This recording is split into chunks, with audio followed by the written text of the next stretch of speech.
कौन बनेगा उपराष्ट्रपति, इसका सस्पेंस अब गहराता जा रहा है। नए नए नाम लिस्ट में जुड़ते जा रहे हैं। उपराष्ट्रपति के पद से परसों जगदीप धनखड़ का इस्तीफा हुआ। 48 घंटे का वक्त बीत चुका है, लेकिन धनखड़ ने अपनी चुप्पी नहीं तोड़ी है। किसी बीजेपी नेता के उनसे मिलने की या हालचाल लेने की कोई खबर भी सामने नहीं आई है। सूत्र बताते हैं कि मल्लिकार्जुन खड़गे ने धनखड़ से फोन पर बातचीत की है। ऐसे में सवाल यह गहराता जा रहा है कि धनखड़ ने सेहत को आधार बताकर इस्तीफा दिया है या फिर उनका इस्तीफा लिया गया है। फिलहाल इस सस्पेंस के बीच नए उपराष्ट्रपति की तलाश भी तेज हो गई है। कल जनहित के दर्शकों को मैंने 3 नामों के बारे में जानकारी दी थी, मनोज सिन्हा, नीतीश कुमार और रामनाथ ठाकुर। कल तक ये नाम चर्चा में थे। अब 2 नए नामों की एंट्री इस रेस में हुई है। एक नाम हरिवंश जी का है, जो कि राज्यसभा के मौजूदा वक्त में उपसभापति हैं। दूसरा नाम बिहार के राज्यपाल आरिफ मोहम्मद खान का है। अब ये 5 नाम सामने आ चुके हैं। हरिवंश जी मूल रूप से यूपी के रहने वाले हैं। प्रभात खबर अखबार के प्रधान संपादक रहे और जेडीयू के राज्यसभा सांसद हैं। राजपूत जाति के हरिवंश नीतीश कुमार के बेहद करीबी हैं। 2022 में जब नीतीश एनडीए से अलग हुए थे, तब भी हरिवंश राज्यसभा में उपसभापति के अपने पद पर बने रहे। दोबारा नीतीश की एनडीए में हुई वापसी में इनका अहम रोल माना जाता है। मौजूदा वक्त में इन्हें फ्रंट रनर माना जा रहा है। वैसे आधिकारिक तौर पर किसी भी नाम को लेकर कोई भी कुछ बोलने को, कहने को तैयार नहीं दिखता। संघ और बीजेपी की राजनीति को करीब से समझने वाले वरिष्ठ पत्रकार राकेश शुक्ला से हमने संभावित उपराष्ट्रपति के नाम के बारे में जानने की कोशिश की है। उन्होंने क्या जवाब दिया, सुनिए।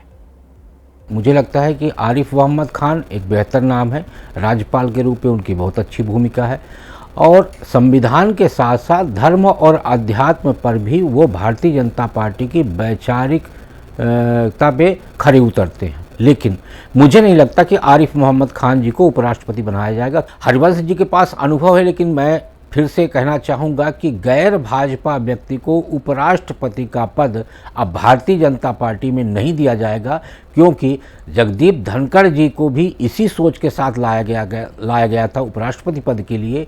हाल में उनका इस्तीफा ये जता रहा है कि भाजपा अब गैर भाजपा व्यक्ति को उपराष्ट्रपति के पद पर बिठाने का जोखिम नहीं उठाएगी। राकेश शुक्ला को आपने सुन लिया। एक और वरिष्ठ पत्रकार संतोष भारतीय हैं, जो कि पॉलिटिकल कॉरिडोर की खबरों पर अपनी मजबूत पकड़ रखते हैं। उनके मुताबिक नए उपराष्ट्रपति की रेस में कौन आगे है, कौन पीछे, अब उनके मुंह से जानिए। प्राथमिकता के आधार पर अगर तय करना हो तो सबसे महत्वपूर्ण पहले योग्यता देख लेनी चाहिए। उपराष्ट्रपति वो व्यक्ति होना चाहिए जिसमें देश का राष्ट्रपति बनने की संभावना हो, अगर कभी वक्त आता है तो। देश का प्रतिनिधित्व करने का जिम्मा उसके ऊपर है और उसे सारी दुनिया में जाना भी होता है और अपनी विद्वता की, अपनी जानकारी की, अपने संप्रेषण कला की और अपनी समझ की छाप सारी दुनिया में छोड़नी पड़ती है। इस स्थिति में जो नाम सामने चल रहे हैं, अगर उनमें हम देखें तो सबसे पहला नाम आरिफ मोहम्मद खान का मेरी नज़र में आता है। आरिफ मोहम्मद खान साहब इस समय बिहार के राज्यपाल हैं, उसके पहले वो केरल के राज्यपाल थे। और आरिफ मोहम्मद खान साहब बहुत ज्ञानी हैं, हर एक से उनका रिश्ता बहुत अच्छा है और जो भी उनके पास जाता है खुश होकर लौटता है। मुझे आज तक एक भी आदमी ऐसा नहीं मिला जिसने कहा होगा कि आरिफ साहब ने उनकी बात नहीं सुनी। सारी दुनिया में नाम रोशन करने में अगर कोई उपराष्ट्रपति पद के लिए सबसे सुयोग्य उम्मीदवार है तो मेरी नज़र में वो आरिफ मोहम्मद खान साहब हैं। हरिवंश जी भी उपराष्ट्रपति बनने के बाद सारी दुनिया में हरिवंश जी के ज्ञान की सीमा, हरिवंश जी के अध्ययन की सीमा का कोई छोर नहीं है। वैसे सूत्रों की माने तो पूर्वोत्तर और दक्षिण भारत से भी कोई नाम चौंकाने वाला इस कुर्सी की रेस में आ सकता है। चुनाव आयोग ने आज से प्रक्रिया की शुरुआत कर दी है। सूत्रों से मिली जानकारी के मुताबिक उपराष्ट्रपति के चुनाव की संभावना सितंबर महीने में जताई जा रही है, लेकिन फिलहाल प्रधानमंत्री देश के बाहर है। इस वजह से उन उम्मीदवारों के नाम पर चर्चा प्रधानमंत्री के देश वापस लौटने के बाद ही की जाएगी। लेकिन इस सबके बीच बीजेपी का नेतृत्व उन नामों की एक अंतिम सूची बनाएगा जिन नामों पर आगे चलकर चर्चा की जा सकती है। इस सबके बीच में विपक्ष ने भी एक साझा उम्मीदवार उतारने की रणनीति पर काम शुरू कर दिया है। और इस वक्त एक बड़ी खबर आ रही है, सीधे उसका हम रुख करेंगे। उपराष्ट्रपति की रेस को लेकर बहुत बड़ी खबर। केंद्रीय मंत्री जेडीयू के नेता रामनाथ ठाकुर से मुलाकात की है जेपी नड्डा ने। भारतीय जनता पार्टी के राष्ट्रीय अध्यक्ष जेपी नड्डा ने मुलाकात की है रामनाथ ठाकुर से। निर्मला सीतारमण भी मुलाकात के दौरान मौजूद रही हैं। आपको बताते चले मुलाकात की टाइमिंग काफी ज्यादा अहम है। बिहार के पूर्व मुख्यमंत्री कर्पूरी ठाकुर के बेटे हैं रामनाथ ठाकुर। इनका नाम भी उपराष्ट्रपति पद के लिए आगे चल रहा है।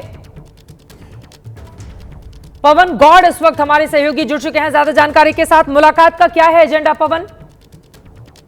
देखिए, जिस तरह से ये मुलाकात हुई है वो उसका टाइमिंग जो है बड़ी महत्वपूर्ण है। हालांकि सूत्रों के हवाले से खबर यह है कि जब भी सत्र चलता है तो सत्र के दौरान अलग अलग केंद्रीय मंत्रियों के आवास पर कुछ नेता जाते हैं और आपस में उन राज्य के जो सांसद हैं तमाम और नेता हैं वो बैठकर चर्चा करते हैं। लेकिन क्योंकि खुद बीजेपी अध्यक्ष जेपी नड्डा जेडीयू के जो नेता हैं और केंद्रीय मंत्री रामनाथ ठाकुर उनके आवास पर गए, निर्मला सीतारमण मौजूद थी और कई सारे अन्य नेता भी इस बैठक में मौजूद थे। तो कयास यही लगाए जा रहे हैं कि कई सारी चर्चाएं जिस तरह से रामनाथ ठाकुर के नाम को लेकर चल रही हैं तो उसको लेकर भी एक महत्वपूर्ण पॉइंट हो सकता है। लेकिन इसके अलावा ये जो चर्चा जो है वो सिर्फ अभी चर्चा वह है, क्योंकि ये जो सत्र के दौरान कई सारी ऐसी बैठकें होती हैं जिसमें आगे की रणनीति तय की जाती है। जो राज्यों के जो नेता हैं वो बड़े नेताओं से मिलते हैं और अपनी अपनी समस्याएं जो है बताते हैं। सत्र के दौरान हर बार ऐसी बैठकें का दौर चलता रहता है। लगातार अलग अलग राज्यों के सांसद जो है वो केंद्रीय नेताओं के साथ मुलाकात करते हैं और मुलाकात में नहीं, लेकिन मुलाकात की वही जिसका जिक्र पवन आप कर रहे थे कि मुलाकात की टाइमिंग काफी ज्यादा अहम है ना। एक तरफ रामनाथ ठाकुर का नाम आगे चल रहा है और जिस जाति का वो प्रतिनिधित्व करते हैं बिहार में उसकी तादाद काफी ज्यादा अहम है भारतीय जनता पार्टी एनडीए की जीत के लिए। लेकिन चूंकि पहले से ही उपसभापति की कुर्सी पर हरिवंश जी बैठे हुए हैं, वो खुद जेडीयू से हैं, रामनाथ ठाकुर जो कि जेडीयू से आते हैं, तो क्या ऐसे में इनको लेकर भी कोई निर्णय लिया जा सकता है? क्योंकि उपराष्ट्रपति की रेस में इनका भी नाम आगे चल रहा है उन 5 लोगों में जो लगातार एबीपी न्यूज अपने दर्शकों तक पहुंचा रहा है। देखिए, चूंकि जिस तरह से जैसे आपने भी जिक्र किया, क्योंकि पहले से एक जेडीयू नेता जो है वो उप सभापति की कुर्सी पर मौजूद है, तो ऐसे में दूसरे नेता को बिठा पाना अभी, हालांकि इसमें कहना बड़ा जल्दबाजी होगी, लेकिन अभी बीजेपी के उच्च पदस्थ सूत्रों की अगर बात करें तो उसको लेकर अभी कोई चर्चा ही नहीं हुई है। उस पूरे प्रोसेस में बहुत लंबा समय लगने वाला है, क्योंकि पहले जो चुनाव आयोग है पूरा एक इलेक्टोरल रोल तैयार करेगा, कौन सी तिथि तक उनको अपनी जो मतदाता सूची है वो तैयार करनी है, कितने सदस्य उसके पहले रिटायर हो रहे हैं उनको एक लिस्ट तैयार करनी है और किस तरह से आगे चुनाव कंडक्ट कराया जाएगा उसकी पूरी प्रक्रिया करनी है। और उसके बाद में फिर जो है नोटिफिकेशन जारी होगा और उसके बाद में चुनाव की प्रक्रिया शुरू होगी। तो इसमें कम से कम 2 महीने से ज्यादा का समय लग सकता है इस पूरे प्रोसेस में। इसलिए अभी तक कोई चर्चा नहीं हुई और चूंकि प्रधानमंत्री आज लंदन के लिए रवाना हो गए हैं तो उसके चलते कोई विशेष चर्चा हुई नहीं है। फिलहाल जो है पूरी जो प्रोसेस है, पार्टी जो है केंद्र सरकार जो है उस पर इसके जो प्रोसेस जो जैसे इम्पीचमेंट मोशन को लेकर बीच में उपराष्ट्रपति।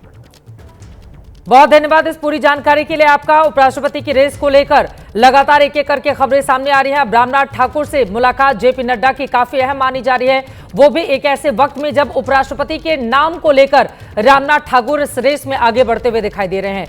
क्या ऐसा होगा, इन्हीं के नाम पर मोहर लगेगी या फिर कोई और बाजी मार ले जाएगा, ये बड़ा सवाल मौजूदा वक्त में बना हुआ है। और अब आज के जनहित मंत्र में बशीर बद्र की पंक्तियां। अगर फुर्सत मिले पानी की तहरीरों को पढ़ लेना, हर एक दरिया हजारों साल का अफसाना लिखता है। कभी मैं अपने हाथों की लकीरों से नहीं उलझा, मुझे मालूम है किस्मत का लिखा भी बदलता है। इसी के साथ जनहित में आज के लिए बस इतना ही।